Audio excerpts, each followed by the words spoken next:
I'll make this very brief and short. I'll just introduce you what is anthropology and what are the expectations from UPSC and how I teach the subject in the classroom. And then I'll leave you within 45 minutes to 50 minutes, okay? So don't worry, you don't have to sit for long hours. I'll keep it very short and simple. To begin with,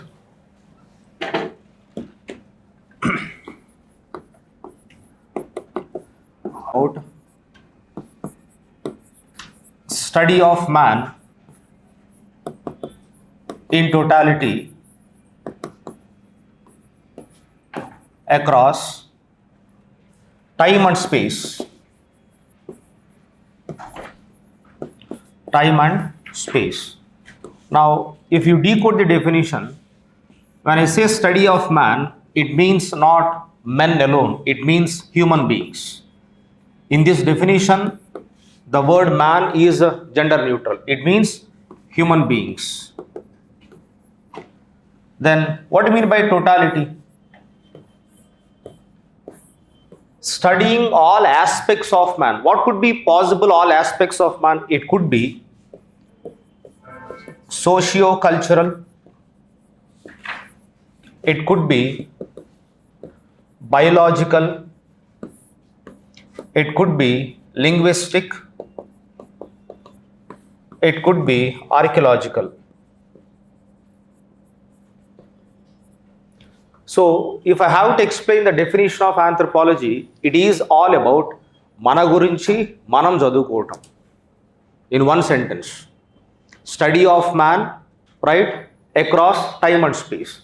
Now, man refers to human beings, totality refers to studying of socio-cultural aspects of human beings, biological aspects of human beings, linguistic, archaeological, right? What do you mean by time and space? Time refers to, right, prehistoric, proto-historic and modern times. What do you mean by prehistoric times? Before Indus Valley civilization. That means when art of writing is absent. Now, how old is human being? How old is human being? 2.4 million years ago, you found some kind of remains in archaeological excavations. Those remains dates back to our ancestor, Australopithecus. Manandariki taatala antudu. Every one of us have come from this particular species or primate. And based on this evolution from Australopithecus, today who are we? We are Homo sapiens. This is 2.4 million years ago and this is 2026. What do you mean by studying across time? From this time to this time, what happened to humans? When I say what happened to humans, in terms of what I'm referring to? I'm referring to socio-cultural aspects of human beings, biological aspects of human beings, linguistic aspects, everything, they change over a period of time, right? They change over a period of time. This is what is meant by time in the definition. Then what is space? Space is all about geography. That means man evolved in which part of the world? Contemporary African continent. From Africa, man migrated to all parts of the world. Northern America, Southern America, Europe, Asia, Australia. To different places man migrated.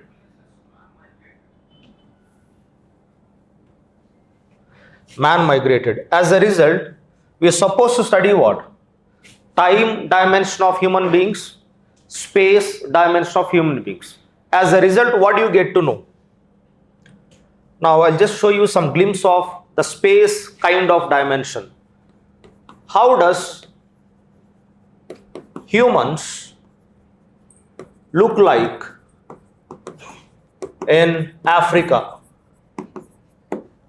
Have you seen this gentleman?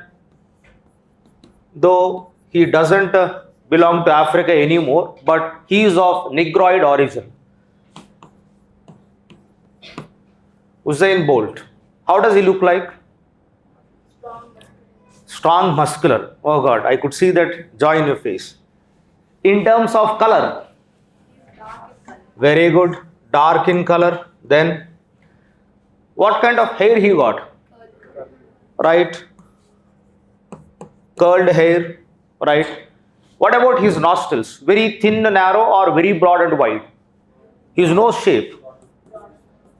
Broad nose and wide nostrils. Are these nostrils parallel to the surface of the earth or projecting upwards? Nostrils projecting upwards. I'll show his peak. Right, fine. And what about his lips? Very thin or very thick lips? Never saw Usain Bolt. Okay, let me show you. I'll show you two people. Let us make some comparison. Usain Bolt. Okay. Look at this man. Look at the hair, nostrils and lips and the skin tone. Lips are very thick. Chimukuttinattu lavu untai. Right? So compare him with a cockside race person. Your favorite, the world favorite. How his nose is? It is not broad. Nostrils are very thin, parallel to the surface of the earth. Right? Compare the nose of Donald Trump with the nose of Usain Bolt. Don't you find some similarities or differences? We find differences. Look at the lips, very thin. Look at the lips of Usain Bolt, very thick. Look at the hair color and texture of the hair. That means whenever you study spatial dimension, you get to observe what? Variations. Variations are also called as differences. So in a nutshell, this is what is meant by anthropology. Study of man in totality across time and space. Now, when I say the subject is interesting, interesting for who? For the man who teaches or the student who listens to it?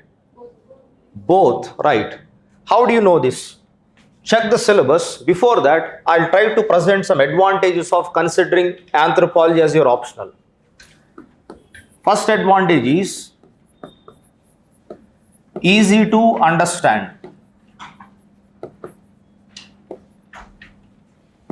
Second one,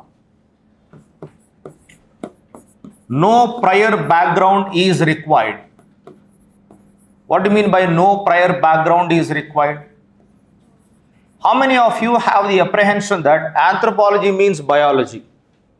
And how many of you are worried that anthropology optional is risky because there is a lot of biology to understand, read, memorize, write? Trust me, you are listening to that person who knows only how to draw the diagram of a fish in his 10th standard. That is my skill. And I don't come from biological background, I come from engineering background. My certificate says I'm a civil engineer. This is what my certificate says. With civil engineering background, I scored 160 in paper 1 anthropology, where my physical anthropology was extremely very good. And then 132 in paper 2. Together, my best score. Getting 160 in paper 1 out of 250 is a very big achievement. One of the best scores in that year in that paper. And this paper includes what? If you see the syllabus provided to you, physical anthropology and human evolution, right? And both do have some kind of biological concepts included. So what is the understanding in this case? And if you see the statistics provided by UPSC, number of successful candidates from anthropology optional, they belong to which background? Have you got any idea? they come from engineering background. Surprisingly, medical science students or biology background students, they are not doing good in anthropology. The reason being, according to my understanding and experience, there is a saying in Sanskrit, Sarvatra Ati Varjayat. అంటే అర్థమైంది, ఎక్కువ చేయకూడదు ఎందులో కూడా. ఈ biology medical background students ఎక్కువ వచ్చు అనుకుని ఎక్కువ రాసేస్తారు. Eventually, who is going to evaluate your papers? Tell me. A professor from medical sciences or a professor from anthropology? So, if you are trying to showcase your knowledge in terms of medical sciences, would the professor in anthropology understand the depth in medical sciences? That is why you don't get marks. అంటే ఏం చేయాలి?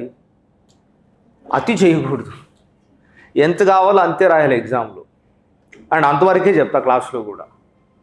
So this is a fundamental reason why engineers do well in anthropology optional. So that is why I consider anthropology doesn't require any prior background.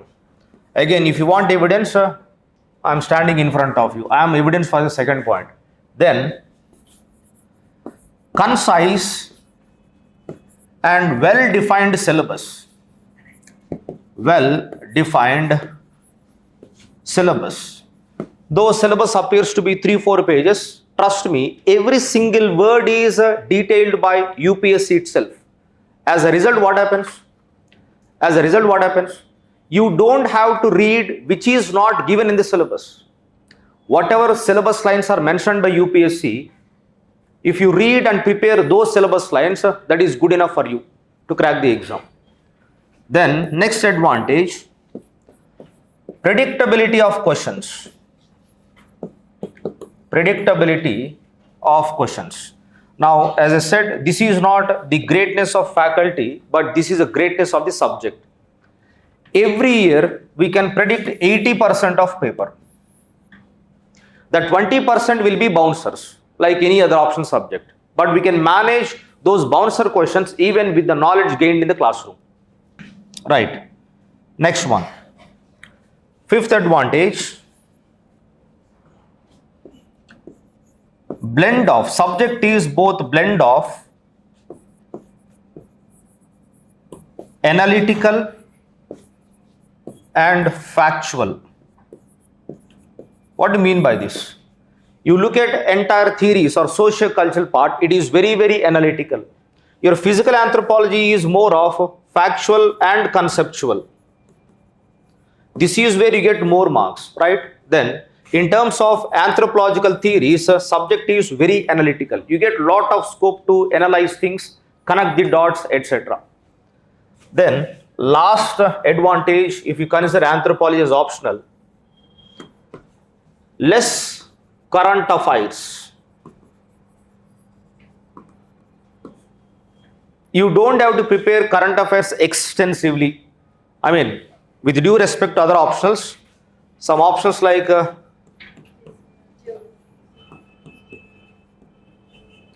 they require a lot of current affairs preparation. And trust me, before we proceed further, I'll share my journey.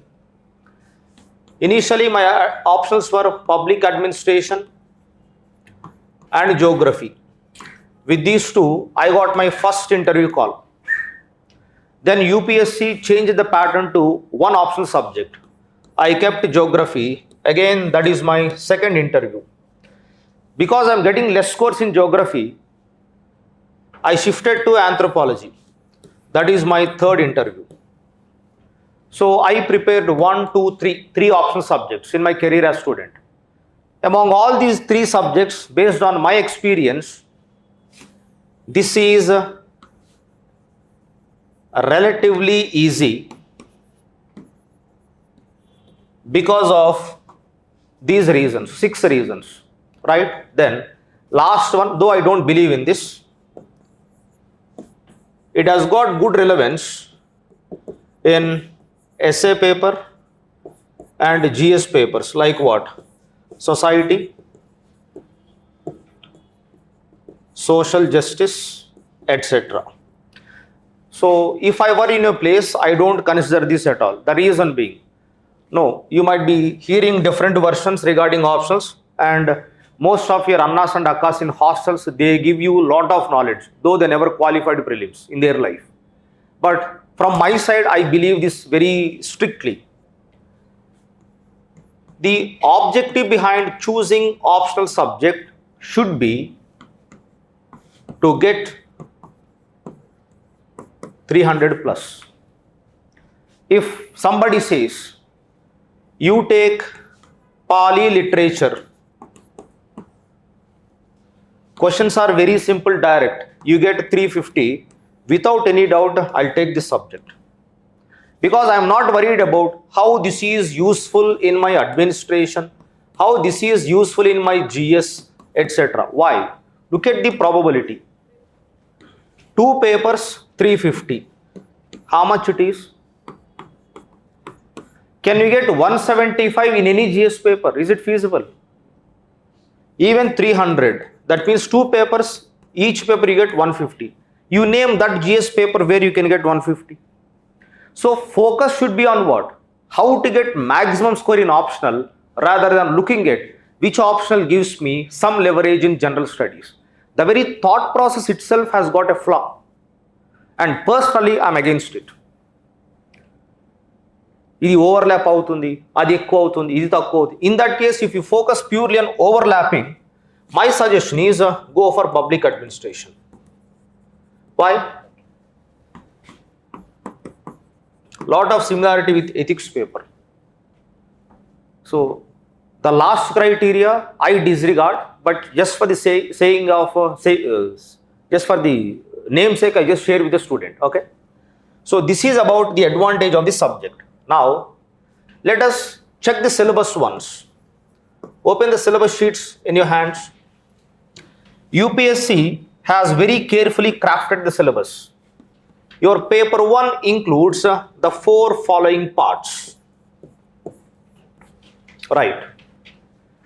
If you see 1.1 to 1.3 in paper 1, meaning, scope, development, branches, etc., etc. This part is about introduction to anthropology. Right. 1.4 to 1.6. This is all about human evolution.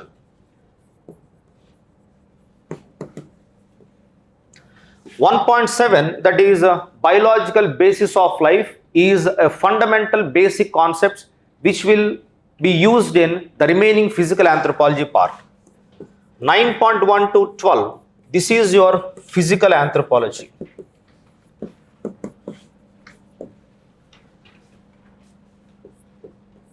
.8 in paper 1, along with in paper 2, turn the page to paper 2, 1.1, 1.2, 1.3. This is your archaeological anthropology. And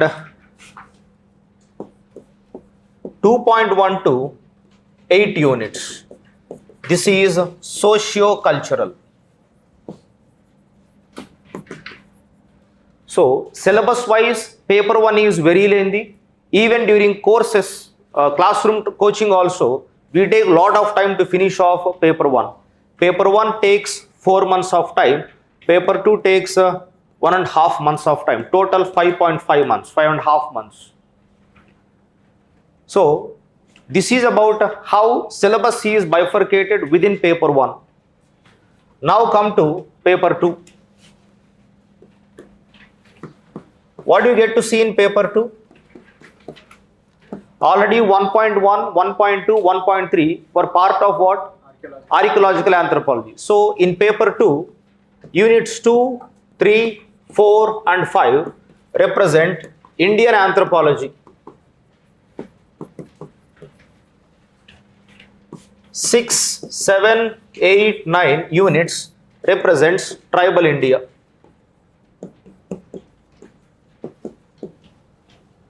So this is about a division of syllabus according to modules. As I said, we'll start with the intro part, then I start with the 2.1, and in terms of human evolution And physical anthropology, my colleague Dr. Ashok sir will teach you these two parts. He will be addressing you after I am done with my introduction, right? Now, since we discussed about the syllabus and its bifurcation, let us see the sources. What sources should be referred for these syllabus lines? For socio-cultural anthropology,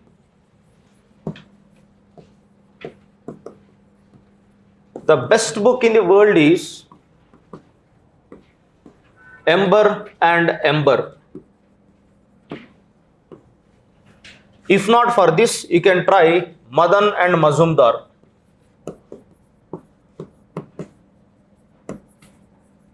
These two books are relatively good for socio-cultural topics. For physical anthropology, generally people suggest PNR, but this book is disgusting. This book is disgusting. So you can try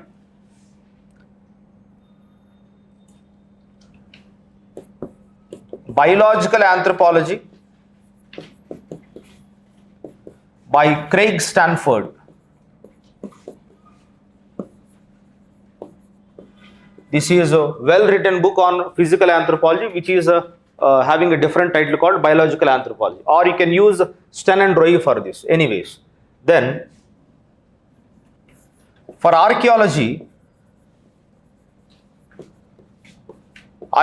anthropology, D.K. Bhattacharya is a very good source. D.K. Bhattacharya is a very good source.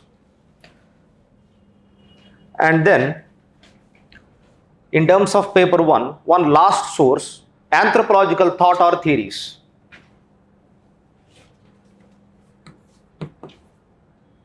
Anthropological theories or thought. You got two books in the market, you can buy whatever you want to. One is Makkanja,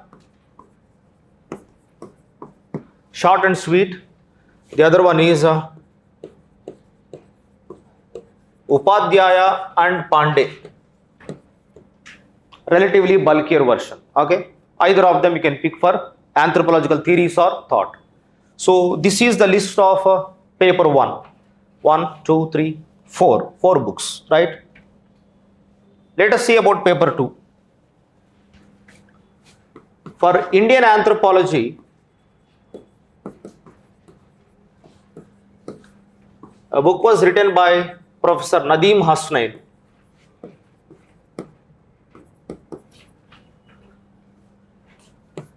Again, for tribal India,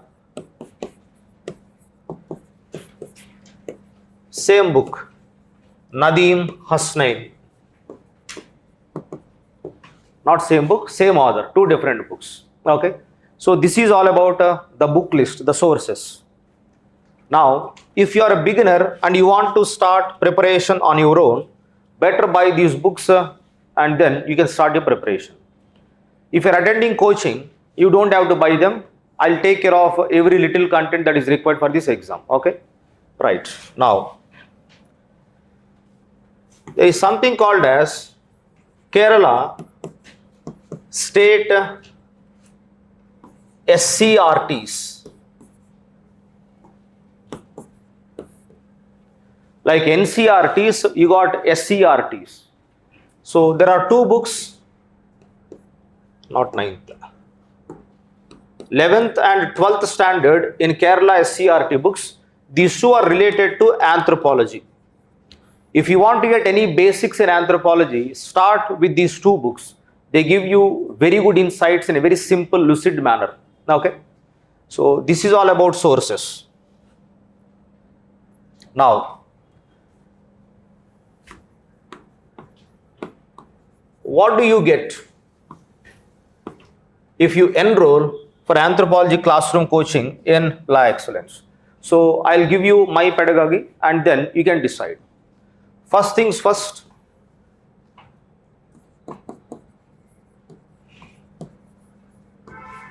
every syllabus line is discussed according to UPSC requirement. Second one, PYQs will be part of classroom discussion.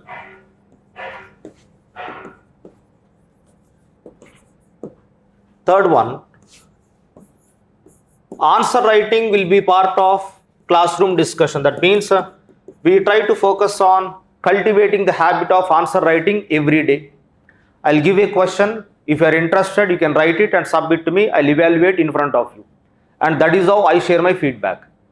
Now the question is, every day I give you 1 or 2 questions. But if you don't write, I don't run behind you. Nuvenduku rayaledu. I don't do these things because this is not Narayana Chaitanya, right? We have passed that age, I guess. So technically, if you are interested, I am more than happy to help you. If you are not worried about writing answers, I leave it to yourself, right? That wisdom. Apart from answer writing, well-crafted material is provided to you. Trust me, the content you find in material is more than enough for UPSC. I think by the end of the course, any PDF Shiksha? More than 800-page material will be given to you. And this material is not prepared by me during my preparation days. Every year I update it. Every year. New case studies will be added, new dimensions will be added, etc. Right? So this is about material. And for some topics in the class notes will be dictated. I'll dictate some content in the class itself. Let us say, heard about this kind of marriage? Sologamy. Never heard this? Okay. Meek baga telisindi chepta.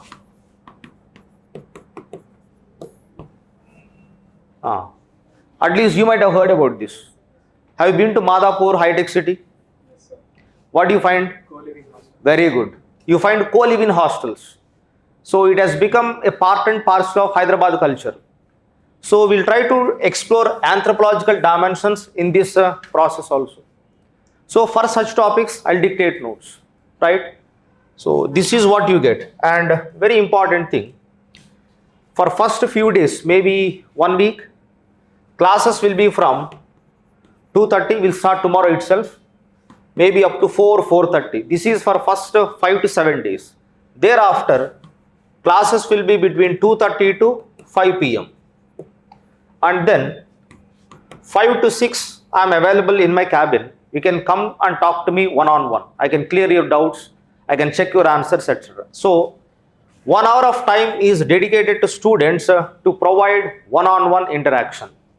Also, if you want and if you are interested, I'll make class more of an interactive learning process. What is interactive learning process?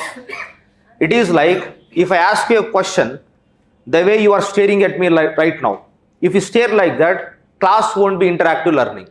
It would be one-way traffic. I teach, you listen, you stare at me, you remember, you understand, you write, whatever it is. But if you are happy to respond to my questions, we'll make the class a very interactive learning process. So it depends on you, right? Apart from this, we'll have weekly tests based on the sizable portion we complete in every week.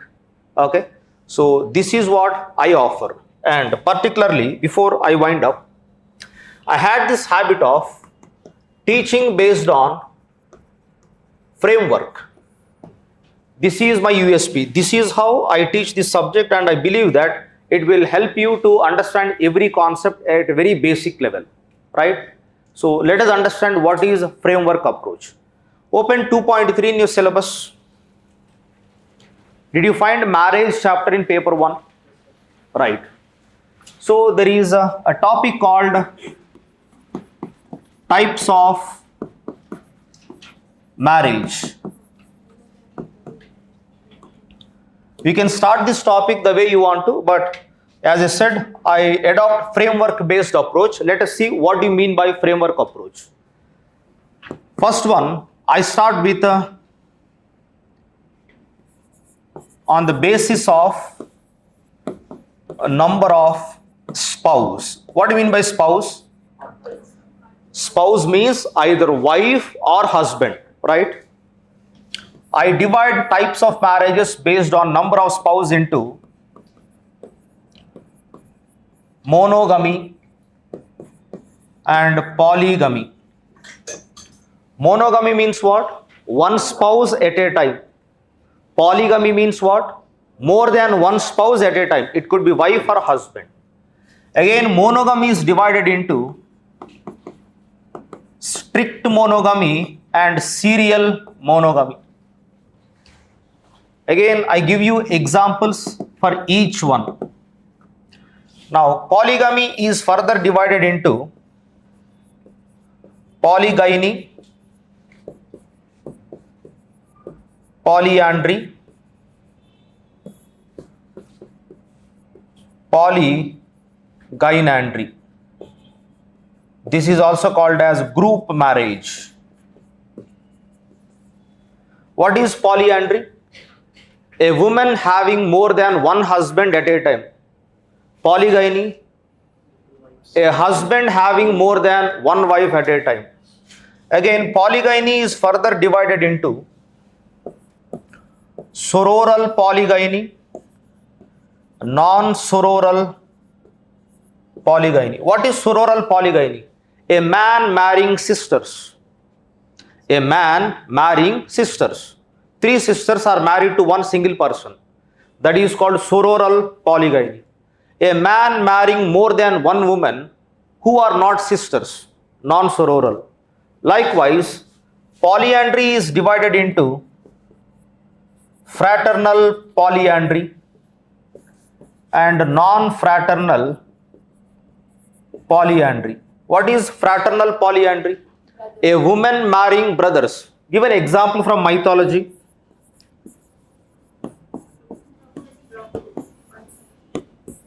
Draupadi. What is non-fraternal polyandry? A woman marrying more than one husband who are not brothers. So, what do you call this? Based on number of spouse, two types are discussed. Then, second one, based on rules. And within this, prescriptive rule. And within this, there is something called as endogamy and exogamy. What is endogamy? Endogamy means marrying within the group.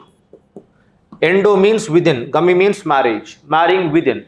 Give an example for endogamy. Everybody does the same thing. Caste endogamy. When you reach marriage age, where your parents find alliance for you? Within the same caste or other castes? Within the same caste. What do you call that? Caste endogamy. See, this is what I say. Though you are not aware of these terminologies, but 90% of anthropology syllabus is already known to us. But we don't know the technicalities of the subject. Never heard of caste marriages, same caste marriages. Most of the marriages are of that type only in South India particularly. That is called caste endogamy. What is exogamy? It means marrying outside the group. That group can be caste group, religious group, linguistic, whatever it is. Right? This is about prescriptive rule. Second one, preferential rule. In preferential rule, you focus on cousin marriages. Again, this is divided into cross cousin and parallel cousin. Who is cross cousin? Who is cross cousin? Your parents' opposite gender siblings' children.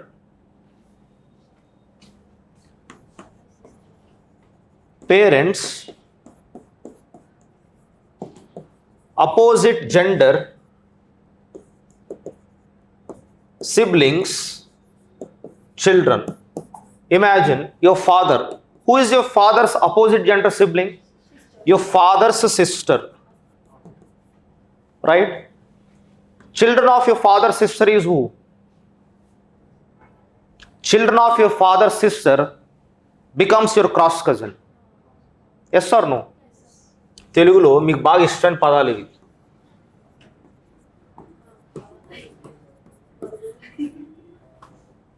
మరదలు. This is about cross cousin, right? Now, you can have two types of cross cousins from your father's side, mother's side also. This is father's sister's children. What about mother's brother's children? Therefore, cross cousin further divided into maternal. What is maternal? Mother side cross cousin. The other one is paternal. Paternal means father side. తెలియదు ఇవన్నీ మనకు తెలిసినవే. Who is parallel cousin? Parents, same gender siblings, father's brother's children, mother's sister's children. Again they are divided into maternal, paternal, right? So this is a first part in preferential rule. Second one, levirate marriage and sororate marriage. What is levirate and sororate? Let us see. Levirate means a woman marrying dead husband's brother.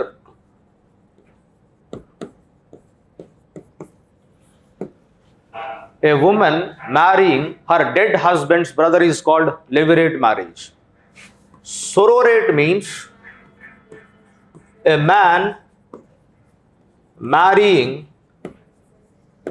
dead wife's sister. Right? The next one,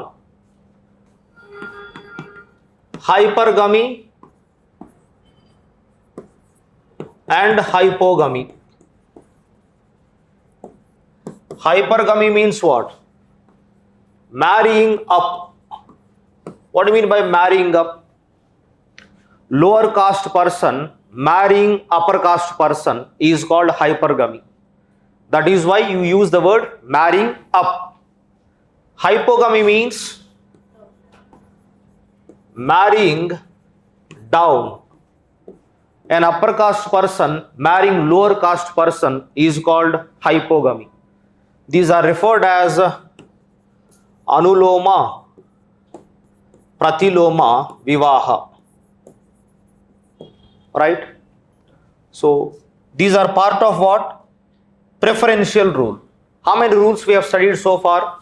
One is prescriptive, the other one is preferential. Now third one, prescriptive rule.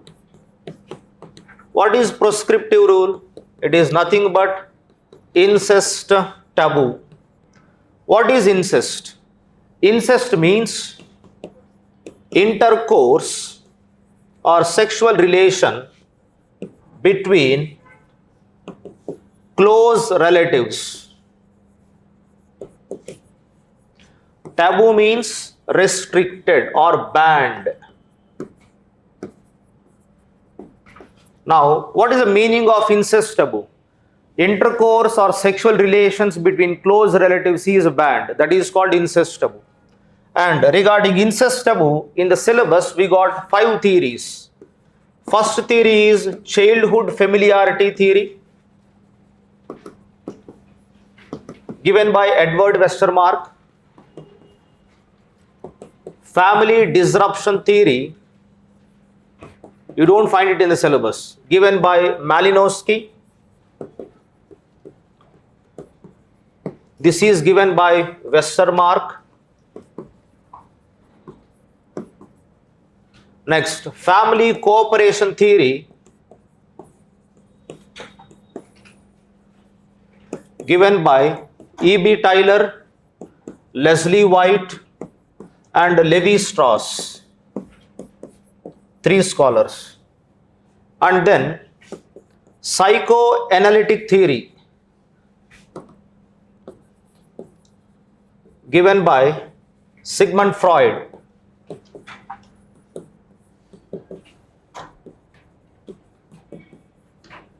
Last one, inbreeding avoidance theory. So whenever I am trying to discuss a topic, any theoretical background regarding that topic is discussed in that context only. So with this, we are done with the second part, that is types of marriages based on rules. Last one, types of marriage based on rarity. Let us see how rare this is. First one, in South India, this is very popular.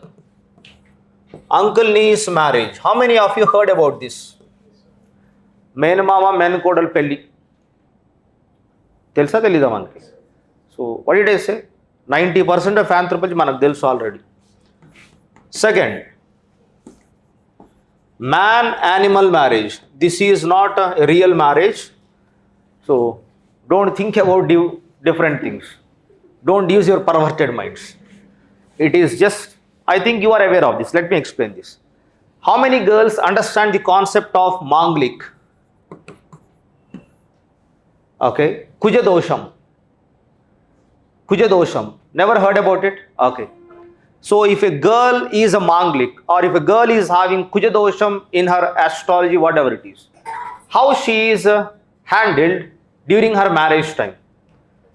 First marriage is not performed with a human being. First marriage will be performed with an animal or a tree.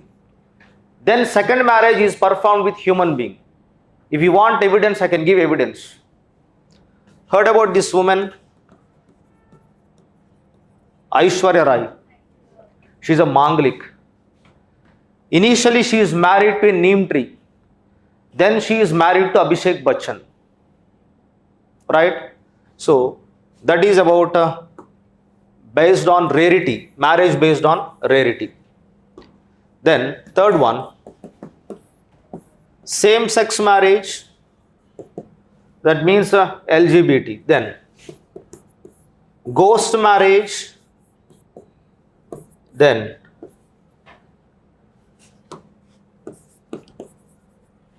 adaptive marriage. So these are different marriages based on rarity. Now, where we started the topic, types of marriages. Did I cover everything? I covered everything. So this entire thing I have written on the board is called framework for this topic.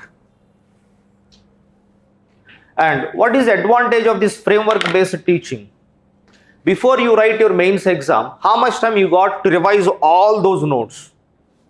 Is it possible humanly? No. So you listen to the entire story, revise it 3-4 times, but before you go to exam, you just revise framework, then everything should be recollected at that time. So frameworks are very, very useful during revision time before your mains. So this is what I offer in the class, right? So this is what I want to share you on this anthropology orientation class. If you got any doubts, you can ask me. I'll answer your doubts. Then my colleague will take over. Any question, any basic question is allowed. ఏ colour పెన్తో రాయాలి exam నుంచి start చేస్తే ఏమైనా అడగొచ్చు. మంచి రోజు చూసుకుందాం, మంచి ముహూర్తం చూసుకొని స్టార్ట్ చేద్దాం, అన్నీ anything can be considered. Sorry, class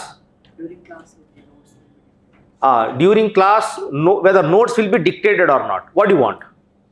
As I said, I customize my teaching. What do you want? What is the definition of democracy? For the people, by the people, and of the people. Idi kuda ante. What the majority of the class is expecting from us, we deliver the same thing. See, I don't have any problem in dictating notes all day, but the challenge is, if I keep on dictating notes, don't you think it takes more time to complete the syllabus? If you're prepared for that, I'm ready for that. So better to cultivate the habit of writing running notes.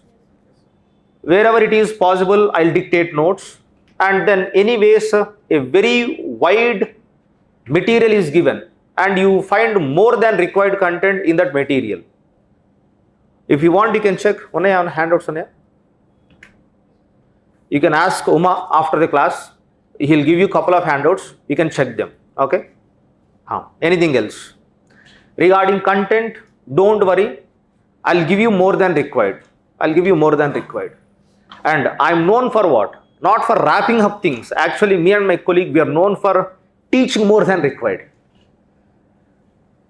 Market lo trend endi ante instant noodles laga 1.5 to 2.5 months syllabus finish chestaru. And trust me, if you are sitting in this classroom expecting that miracle, you are sitting in the wrong place. And trust me, I don't want to take names.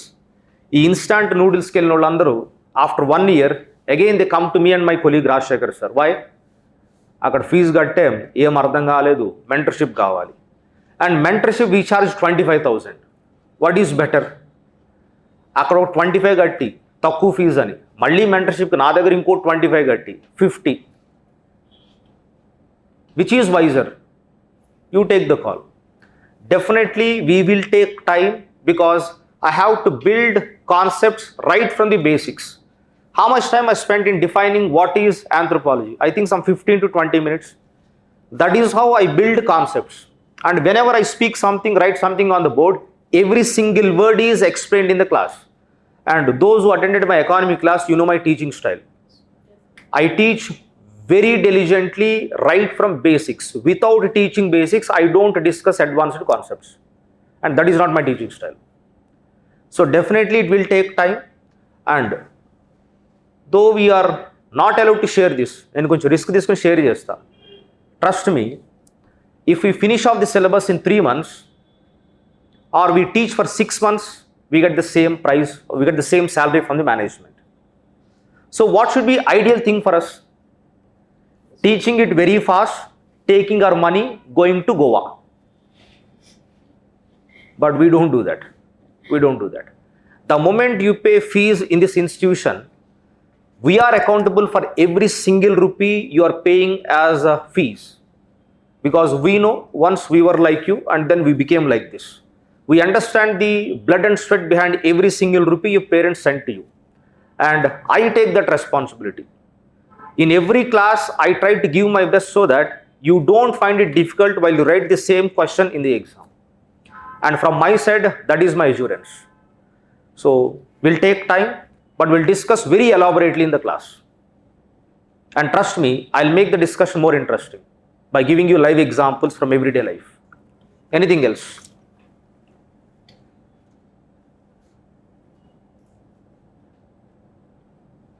When you're silent, I presume 2 things.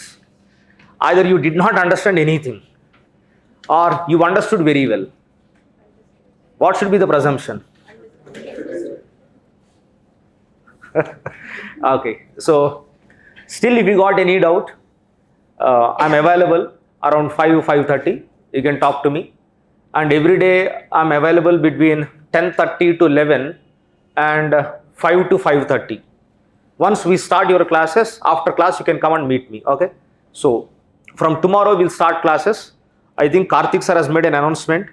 First 5 days, you don't have to pay. 6 days, okay, you don't have to pay fees. Come, sit, listen.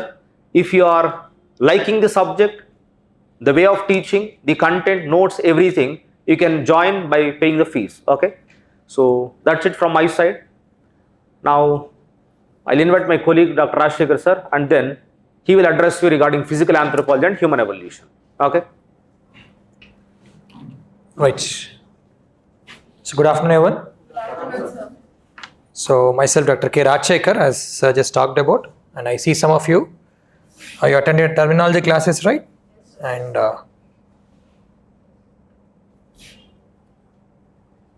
okay. So this is the another part of anthropology, right? We refer to this part of anthropology as biological anthropology. biological anthropology we call.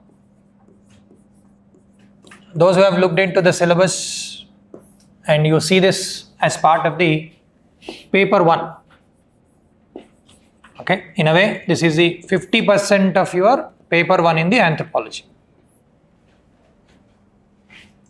Right? So this is something that makes anthropology special, because anthropology is a social science subject. We have both social part as well as the science part in this. And this version of anthropology is a science part. And you know, from my background, I've done my bachelor's in genetics and then molecular biology, right? So my background comes from the core idea that you require for biological anthropology, which is genetics. And if you see in the modern times, we are noticing the influence of the biotechnology, or we call molecular biology. Okay, so I spent several years doing research in this field. So initially genetics, and I was also teacher in genetics at the undergraduate level, and then I took research into molecular biology and the applied areas of molecular biology. That is where my background comes.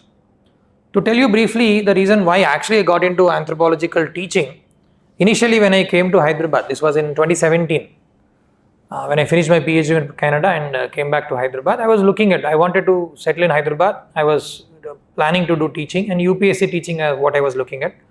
Then I had at the time some senior students who approached me, and they asked me to start teaching this part of the biological anthropology because they require some strong understanding, better understanding, because only with that understanding a teacher can explain to student with irrespective of their background, they can explain them well. So that is how I got into teaching, because some seniors felt they require help with the biological anthropology.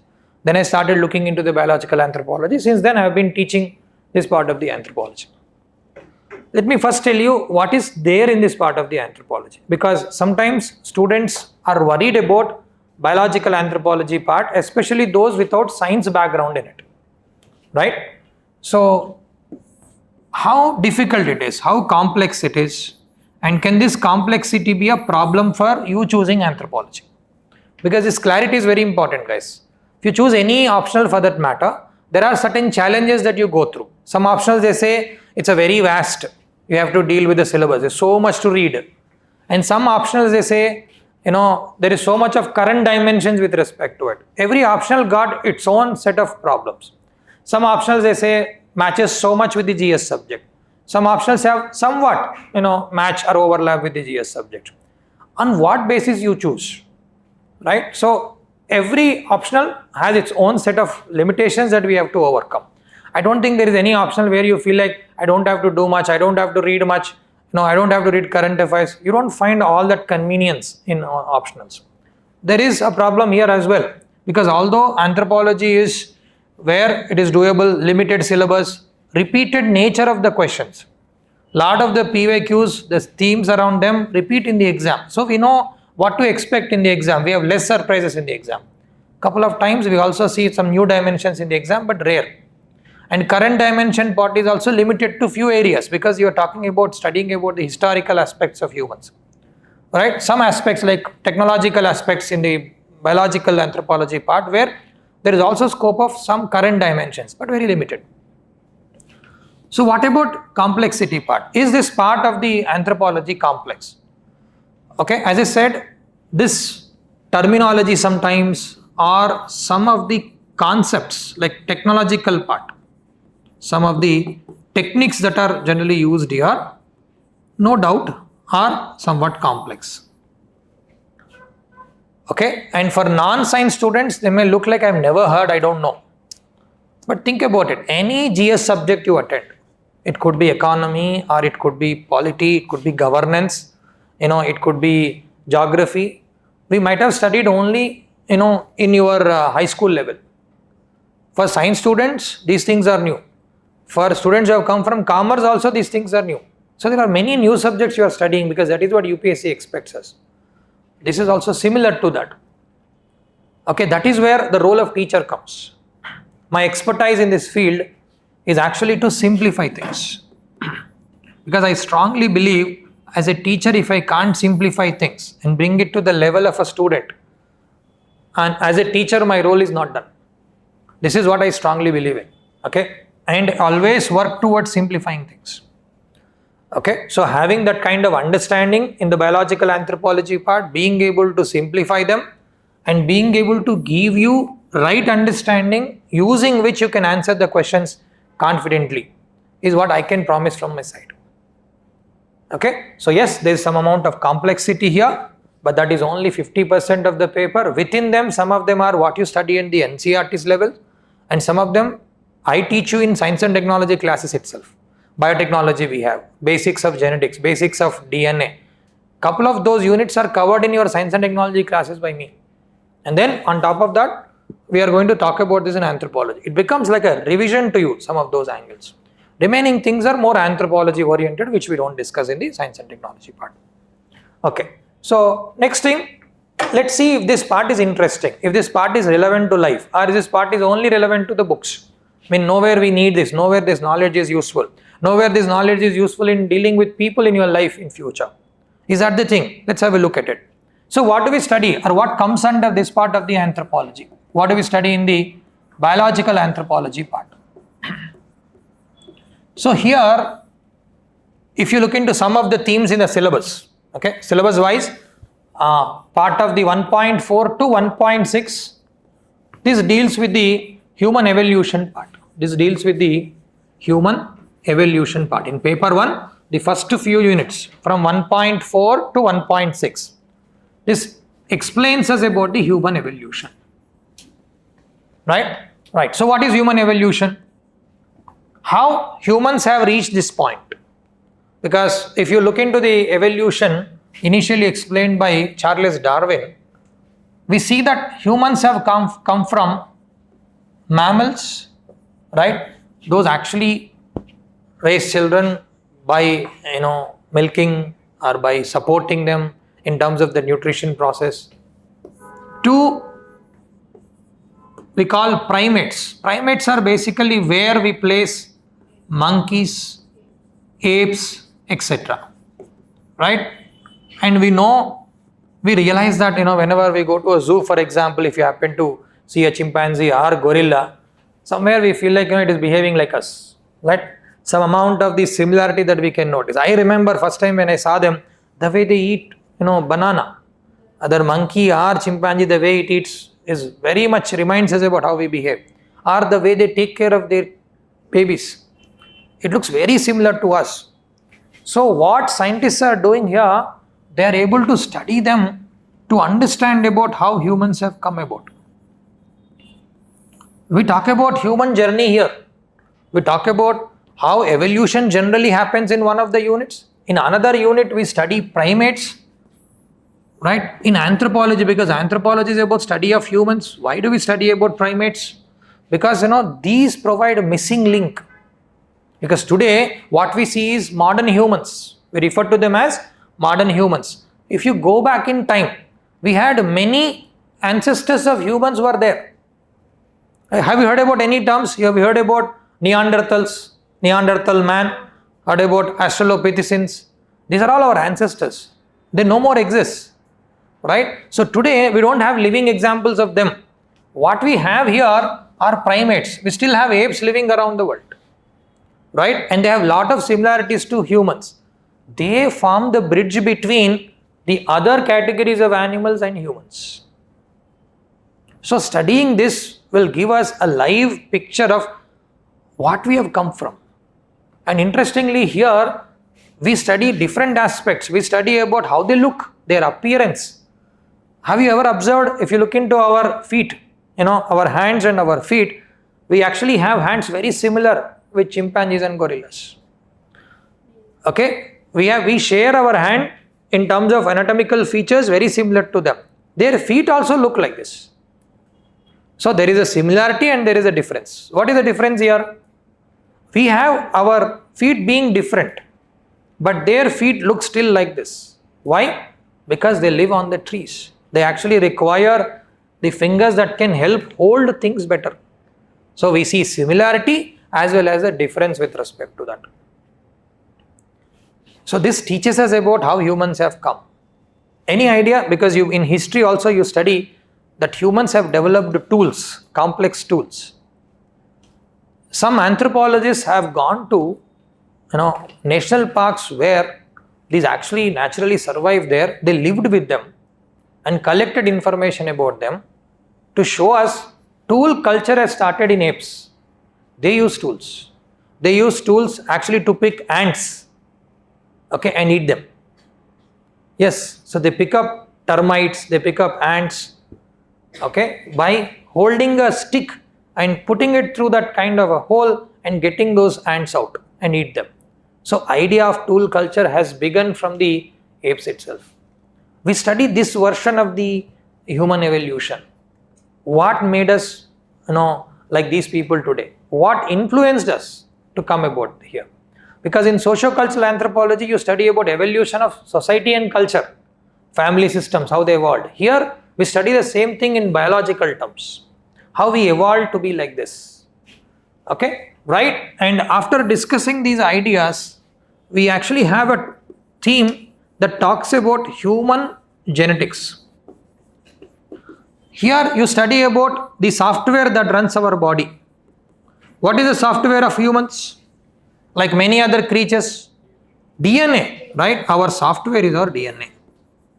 Software is our DNA. Okay? All the features that we have today must be defined within the DNA. Right? So when you study these human genetics parts, you study about what is defining our traits. What is defining our traits? There are certain principles. These are at the NCERT class 12th level. Mendelian genetics, have you heard about Mendel? Okay, he's called as father of genetics. He explained how inheritance takes place, how from parents, children receive their characteristics. Okay, so here we are studying about how our body runs and what we get from our parents that define our traits, define our characteristics. Why we look, because we ask the general questions, right? Why we look like our parents? Because we get their DNA, we get DNA from them. We get their DNA. So our software is coming from our parent generation. But then, do we look the same? Imagine there are two children. You are two siblings, right? A brother and sister, or two brothers or two sisters. Do they look identical to each other? No, they don't look identical. Even though we are receiving DNA from the same parents, we are not looking identical because there are different combinations that are possible. We get insight into these ideas, why we look different. Why sometimes from our parents we receive certain characteristics which are bad for us, which cause disease in us. Okay? Because if you notice some of the missions or programs happening in India, we have a central government mission that is focusing on a genetic disease called as sickle cell anemia, we call. Sickle cell anemia. What happens in people, the RBC, the blood cells we have, red blood cells we have, they change their shape. From circular or this round shape to, they become like a sickle or a crescent moon shape they become. They go from this shape to, they actually become somewhat like this. It's a genetic disease. And this disease runs in families. In India, we have this burden mostly in the tribal populations. This again connects you to the paper 2. Why do they have this kind of disease burden? Because of endogamous practices. They marry within them. It's a very common problem. Because of that, incidence rate of this increases. So we try to find reasons behind why there is higher genetic disease burden. Why at all there are genetic diseases? Why this burden is more in the tribal populations? In technology part, in science and technology, we talk about how we deal with it. Here we understand the origin of this, understand the reasons behind spreading of these kind of conditions. That is what is called human genetics. We study why we have these kind of characteristics, why we have certain diseases, what is the reason behind it, what could be the potential solutions. Once you understand them, you start identifying the solutions to this problem, right? So you notice we have one of the chapter which talks about applications of anthropology. Last unit of the paper 1 is applied anthropology or applications of anthropology. This is unit 12 in paper 1. Applied anthropology it is called. Applied anthropology it is called. You apply these ideas we learn in different units. What is the use of understanding human diseases? There you see, oh, we can bring solutions. Is it possible today to solve a genetic condition? Can we solve genetic problems, sickle cell anemia like problems? Is it possible to solve them? Okay, how do we solve it? Because it's a problem in our DNA. Do we have ability to change our DNA? We are developing that idea. We have some experimental results today. We can read our software from the first letter to the last letter. We can read our software. You hear about what is called as genome sequencing. You can sequence our DNA from first to the last letter. Okay, because of that understanding, we are also noticing methods to treat these kind of problems, but they are in the very early phases. Okay, we have some tools which can cut DNA and modify DNA. Using those tools experimentally, they started solving sickle cell anemia like problems. They started solving these kind of diseases, but it's only beginning. But it talks about the potential of what new. Okay, I'm giving you a picture of what is there in the biological anthropology, because you can check. My intention here is to give you what you're going to study here. Does it sound interesting to you? This is something where with the help of a teacher, can you manage to study and present well in the exam and score well in the exam? Because anthropology is one of those optionals where high scores are possible. We are observing high scores here. And imagine where people have extra 10 marks, extra 15, extra 20 marks. Imagine the options where the scores are 250 or 260. Options where we have, it can go up to 300. The difference it can make in your rank. Okay, yes, but what kind of help you require? Do you require a help of a teacher who can teach you this in a level that you understand them, and we have enough information, enough content on this, and we have enough resources on anthropology, well figured out optional, and can you answer them well in the exam and score it? What is practical for you? What is doable for you? What is interesting for you? Figure that out. I am providing this information so that you can make an informed decision on this. Okay, so right, we talk about these things. I'll give you one more example with respect to how biological anthropology is studied, or what comes under biological anthropology. So we have something called as human variation. How humans vary from each other. Human variation part. I know humans, all individuals more or less with respect to the features look the same. We all have same 2 eyes, same 2 ears, same nose, one heart, one liver, 2 kidneys, like that. Right? Overall, we are similar. We are very similar to each other. But there are some variations within us. And some of those variations help us survive better. Okay? Because our DNA also accommodates or allows us to survive in the given environment. Right? So genetic changes happen, or changes in our DNA happen, over several generations, so that we become a better fit. We become a better fit to the environment where we live. Okay, think about this example that I'm giving you here. Someone who is living in polar regions. How are polar regions in general? How do you describe polar regions in terms of temperature there? They are extremely cold, right? So they may experience -40, -50, -70 degrees Celsius. The same humans with more or less the same content also live there. But how do they survive there? Okay, look into these two opposite dimensions. People living in polar regions and people living in the deserts, in the desert areas. Same body, more or less same framework that we have in terms of our DNA, but still we are able to survive in two opposite worlds.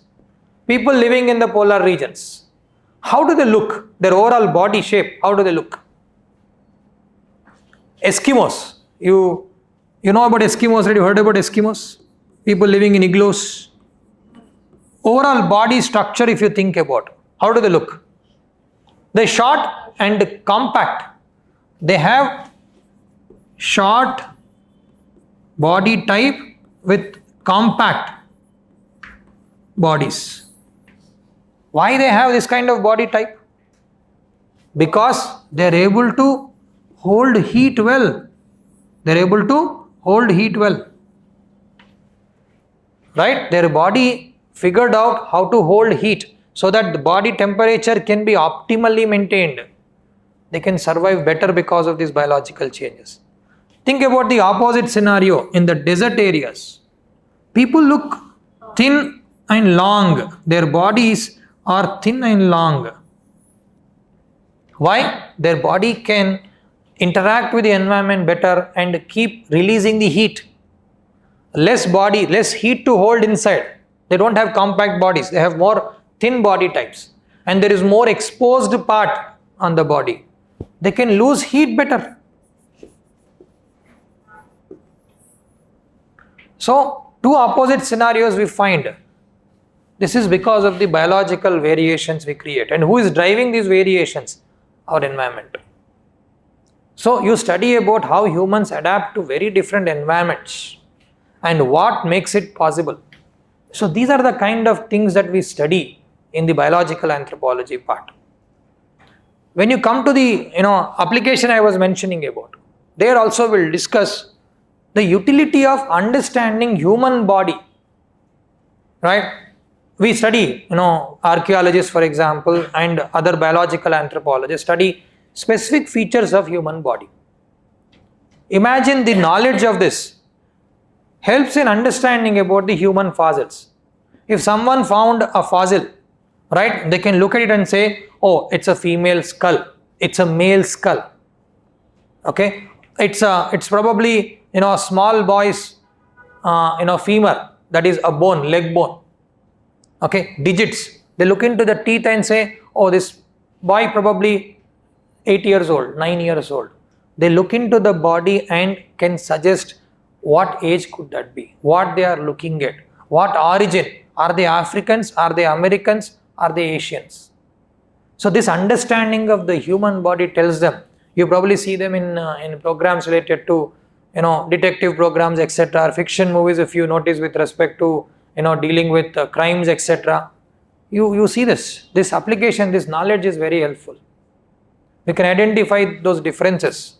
We have one unit where we talk about forensic anthropology. Anthropology where you try to identify these differences, you try to identify the victims, okay, and you provide information to the investigators. Okay, so this kind of understanding that it comes from the anthropology. We study these ideas in anthropology, where we can help forensic anthropologists, where we can solve paternity problems. There are cases where they probably don't know the biological father. By collecting DNA from the mother, by collecting DNA from the child and matching it with the biological father who is in question, we can solve that. Even to the level, we see sportsmen in various fields. Okay, on what basis sportsmen are selected? Especially at the highest level of competition, when people go to Olympics. Okay, what level of selection happens here? And it's very important that we choose based on our interest. Is it sufficient to choose someone for Olympics? Can all of us with different body proportions, can we perform to the same level? Anthropologists help selecting players for a given field. If you want to become a swimmer, the amount of fat you require on the body, the amount of muscle you require on the body is different than people who are suitable for playing basketball, playing football. Even to a level, how the hockey stick going to be? What kind of body type suits to that kind of hockey stick can be designed using anthropological research. I mean, these are the dimensions we study in anthropology. Our characteristics, our evolution, the variations in us, how is it useful to the society? Even to the chairs you are sitting today, they are designed, how it accommodates most of the Indians, because we know Indian dimensions. The same chairs, and if you go to a different country, will have slightly different dimensions. They are being suggested by anthropologists. So these are the dimensions that we look into as part of the biological anthropology. Starting from our evolution, our software, that is our genetics, our DNA, to utility of these topics in various sectors. These are part of biological anthropology, guys. Okay, this style of teaching, because this is to tell you the what kind of areas you would study in biological anthropology part. Generally, I require 1.5 months. We study these kind of biological anthropology topics for about 1.5 months. It takes 1.5 months to understand. 50%, we even get over 100 marks from this part. Okay, and the best part about this, if you can understand these topics well, okay, if you can write them with examples well, right, and you score better because there are certain amount of facts expected here. There is less room of losing marks here. So you can score well if you understand this part well. And to give you that confidence, what I would do, so you see, my way of teaching generally focuses on providing you the simplified ideas, right, and ideas with examples that you can relate to. Examples that you can relate to.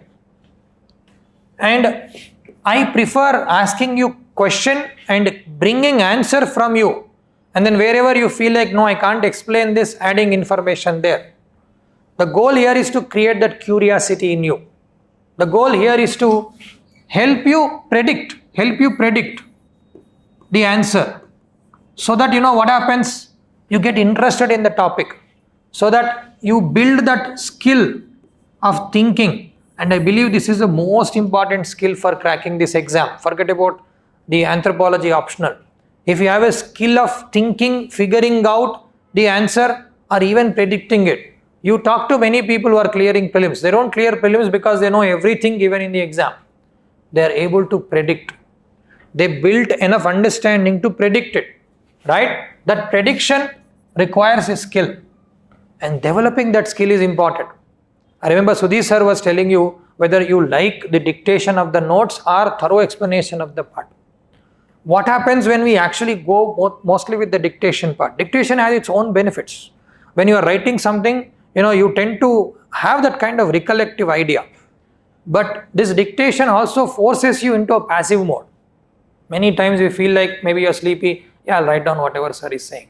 Sometimes you don't even apply your thought into it. So it's better if someone can actually explain you, make you think, and rather spend that time in allowing you to read. And what are you reading? I don't generally recommend too much of reading outside. Okay? The most important reference book that I want you to use here is Ember and Ember. This is the same book you would be referring for socio-cultural anthropology as well. This is called Ember and Ember, Anthropology by Ember and Ember. Even in this book, they cover biological anthropology part. No need to read the others because we do the research for you. And if you look into my notes while you go out, you actually check some of my handouts. My handouts generally tend to be crisp, guys.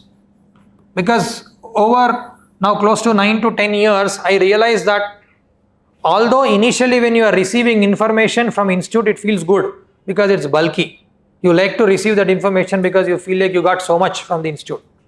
But I believe teacher's job is not to, make that bulky material and give you. Teacher's job is actually give you what is actually required in the context that is required. So I don't generally prefer huge or lengthy handouts. My handouts are crisp. The thought process that you develop and the crisp notes on this should give you a template to write good answer. And I believe a good teacher should make you think enough to add value to your answers. So those things I would do. We'll have interactive sessions, where I teach you a skill and limited resources to read, and the content that is given to you. In the explanation process, whatever you write in the class notes, the speed you have noticed here, right? This is the speed I generally prefer. I want you to explain one after other and write the key things on the board, which you can write down in your notes. So these are your class notes.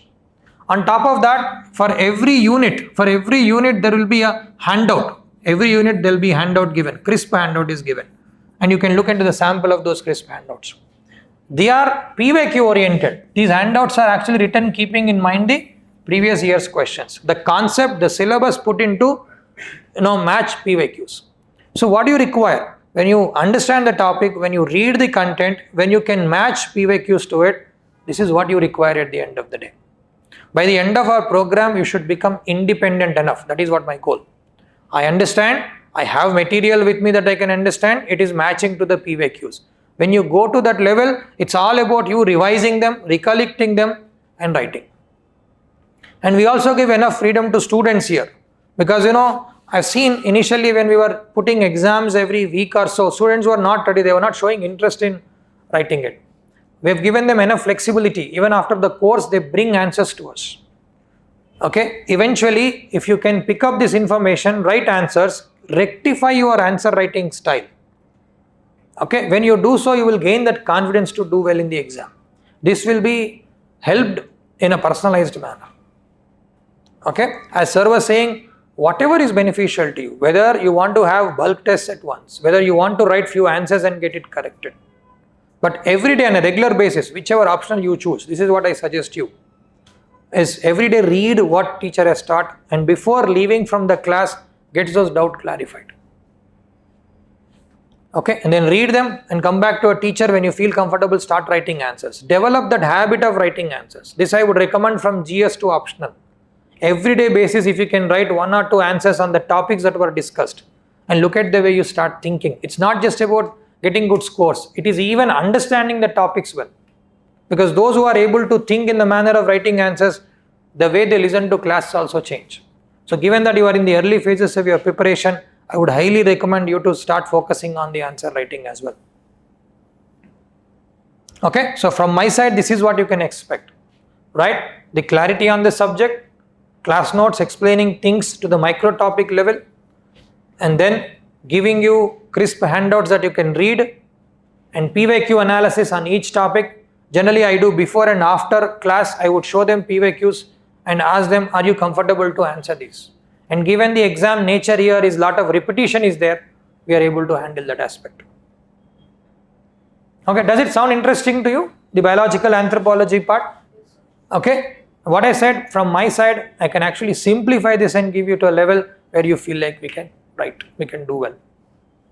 Okay, this is a promise from us. Okay, this is what we can do and see if this is what interesting to you. Okay, if you have any other questions, you can ask me, I'll answer them. Okay, and then make an informed choice, what you want, which optional you want to choose, and make it, with enough thought now, because generally it's painful to take a wrong one and go through it and then decide to come back. That is going to cost a huge amount of time to you. Put enough thought and understand which option is better for you, stick to that. Please go ahead and ask if you have any questions. Anything you are not sure about, anything you want to know so that you can make a choice, anything you want to know about the subject or the style of preparation. Go ahead.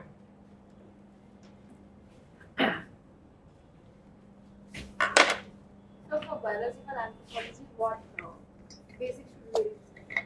Or is it okay for coming directly to class? Right, what basic background you require for this part of the anthropology before coming to the class? I teach them keeping in mind that students don't know this. And many times I have also given recommendations, very few students read and come. That is the reality. So I have to teach from very scratch, like what is cell, what is inside the cell, what is cell division, what is DNA, RNA, protein, I teach from there. But in order to pick it up faster, if you can read high school level biology, basic biology, what is cell, class 9th, cell division process, the basic level of cell. There are also some topics in the 12th where evolution, genetics are discussed.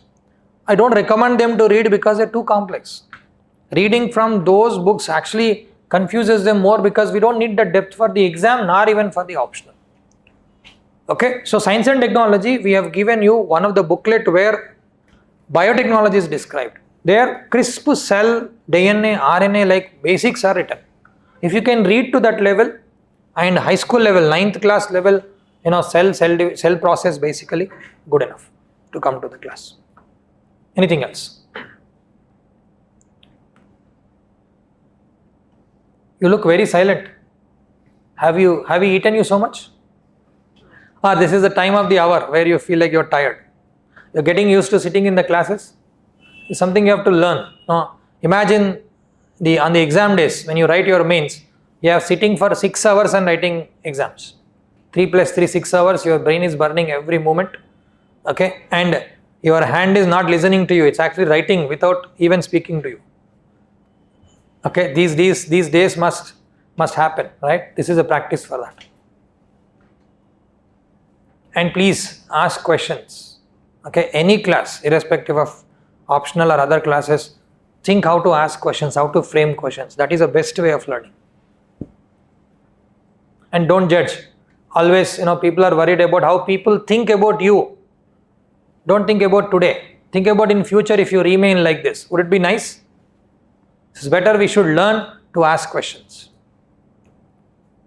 No questions? Are you tired of asking questions or everything is answered? Yes, Amma, please. No, Amma, PYQs are given to you. You don't need to buy PYQ books. PYQs will be given to you, and unit by unit we'll discuss the PYQs so you know how the content that we are discussing here matches to the PYQ. So no need to buy the PYQ book. No. We will give you the PYQ list to you.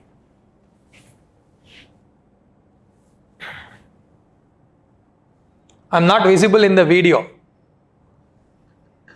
Okay, generally I think this setup gives you only the screen, because if teacher comes in between you can't see the screen well.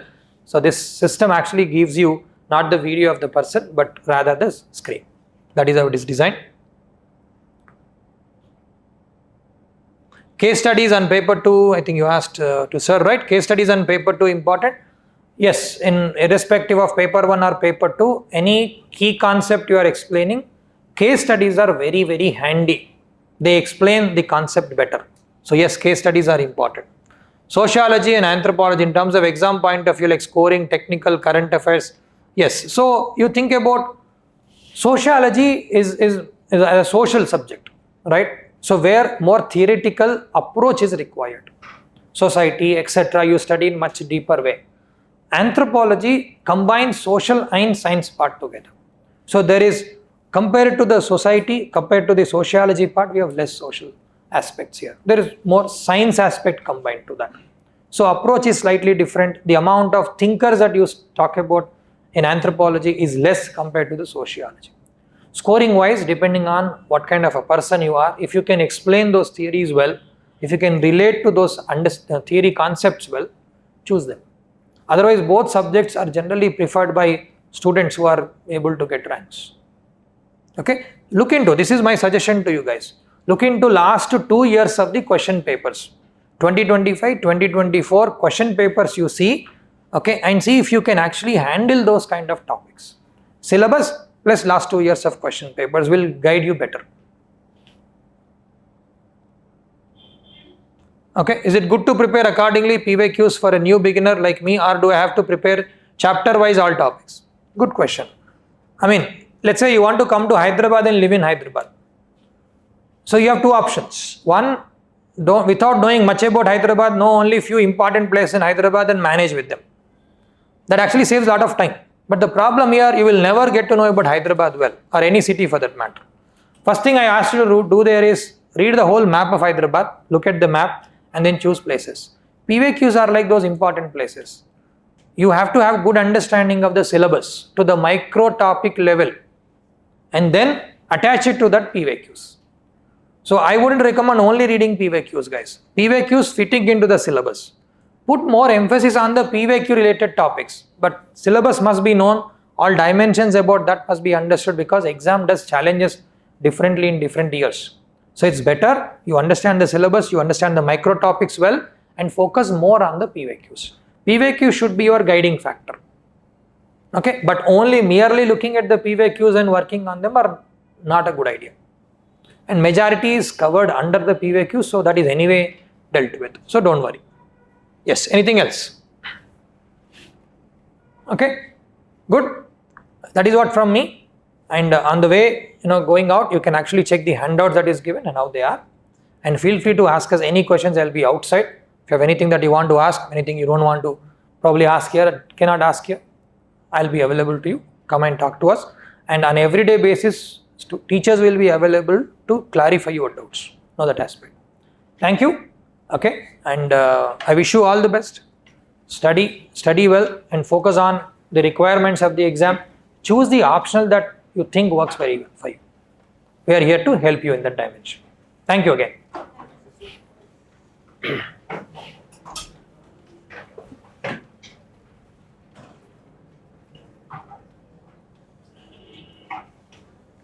I'm from biology background, as I want to take botany as optional because I am eligible for Air Force exam. So please suggest. I'm in dilemma between anthropology and botany. Okay. So again, botany or anthropology, look if you have teachers who can teach botany. Because even if you have background in any of these subjects, for that matter mathematics or any medical science or any subject for that matter, you need someone who can guide you. There's a material test series program, evaluation that is happening. Otherwise, how much ever you know about the subject, if evaluation mechanism is not there, you'll be in trouble. So choose a subject where there is enough help in the market. Okay, right. That is what I would recommend you, rather than just choosing based on the interest or based on the need here. Right. Thank you.